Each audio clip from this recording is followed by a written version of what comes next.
Welcome back to Inside Workforce Development. I'm Melinda Kelsey, your host. Joining me today is Dwayne Hatfield with Kroger. And welcome back. Got a lot of interesting information going on with Kroger here in Tennessee. And how many states actually have Krogers? Would you happen to know that? I was curious. We're upwards now of probably 35 or 36. You know, we just announced a merger a couple of weeks ago that pushes us into Wisconsin. Wow. Where we really hadn't had a presence previously. So with some of those changes, that number keeps ticking up. So I'd say we're in the 34 to 37 range without a recent count. I love the fact that you're giving young people an opportunity to find a career path, and even if they don't stay, I love also the fact that you're bringing people up with internal, and I think that's really important because you have that commitment within your organization, and there's loyalty there, and it shows when you go into your store. So, you know, if I were looking to go to work for Kroger, number one, what would be some of the qualifications that you all would be looking for to hire someone such as myself?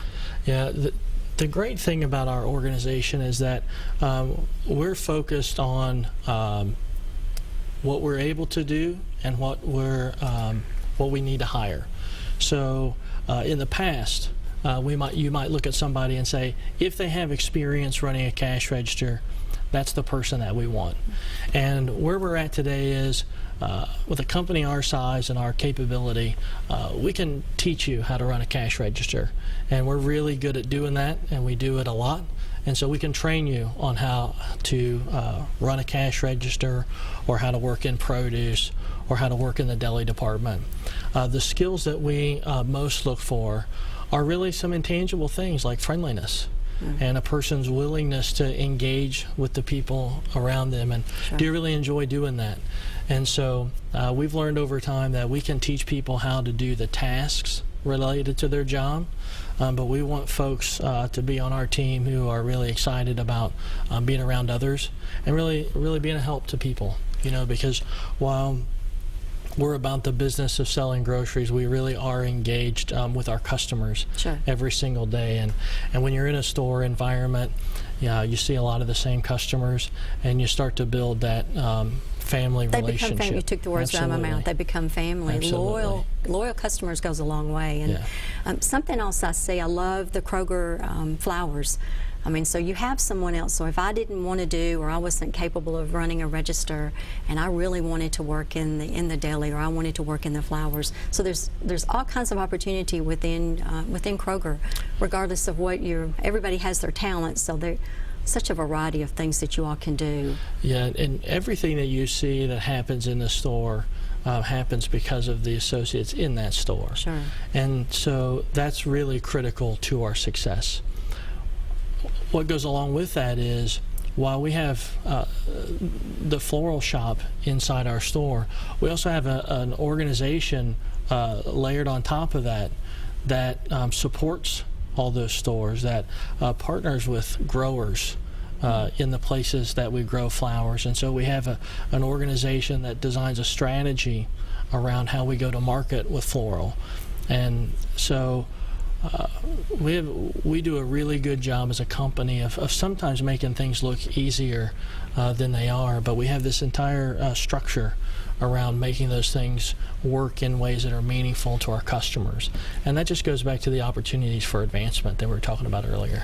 I've noticed too, even with Kroger and a lot of different organizations, that little competitors maybe, so you've changed the dynamics. So you have houseware, and you have all the things, kind of a one-stop shop.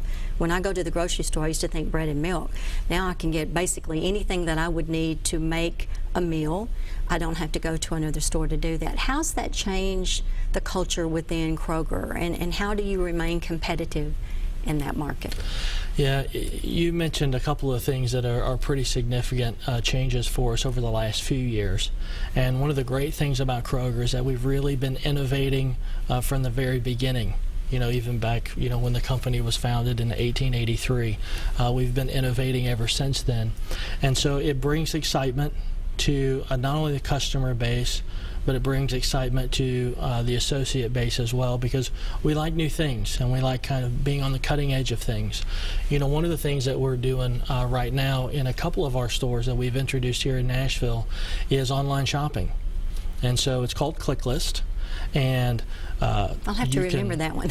I'll help you with that. I'll have to remember that one. You know, we have 2 stores right now in Nashville that we've just launched in the last few weeks, and we'll have about 13 stores total in Middle Tennessee by the end of next year that will be able to offer this service. You can order your groceries online, pull up outside, and we'll bring your groceries to your car. And you pay right there. You never have to get out. Wow, that's fantastic. And that really speaks to kind of our strategy to be an omni-channel retailer and to engage with customers in whatever way works best for them. Sure. And so the great thing about that is that not only is that a new thing that we can offer for our customers, but it's also bringing new jobs into our stores. Sure. Because, you know, there's an entire ClickList team that has a department manager. I like that. That's a new buzzword, a new ClickList team. Yeah, I love that. Absolutely. And so, you know, that opportunity for something new for our customers translates into new opportunities for our associates as well. So we have people getting promoted because we're offering this new service. I love the ClickList. You'll have to talk to me after the show. One of the things, if I'm looking for work, how would I apply with Kroger? Do I need to come into one of your your stores?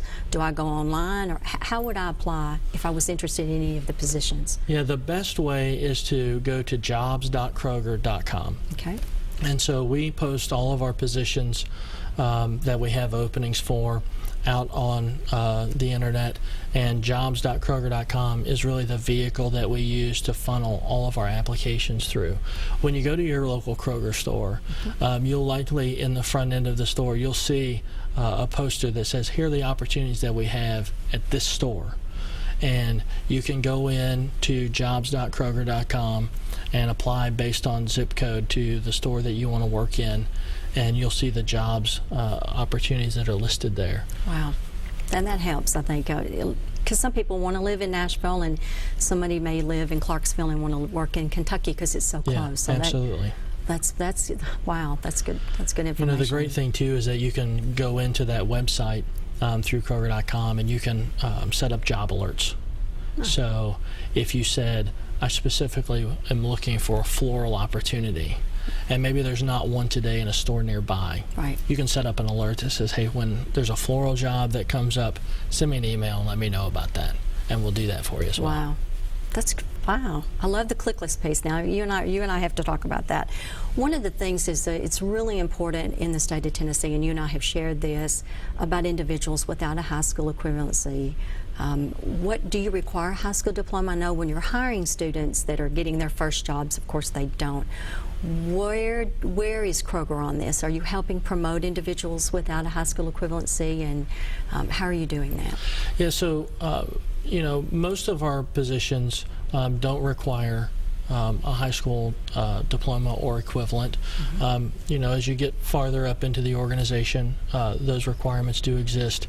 But not only do we, is that not a requirement, we're also working to develop partnerships like with the Department of Labor, where we can really offer opportunities for existing associates that want to pursue that opportunity for a high school equivalency to be able to do that. And so not only is it not a requirement, we have great people that work for us that haven't made that step or been able to finish up their education, and we invest significantly in helping them do that and develop their talents and skills. And we're really proud of that. We appreciate that very much too, and we hope that other employers such as yourself will continue and take your model as well. Yeah. Don't go away. We'll be right back after these messages.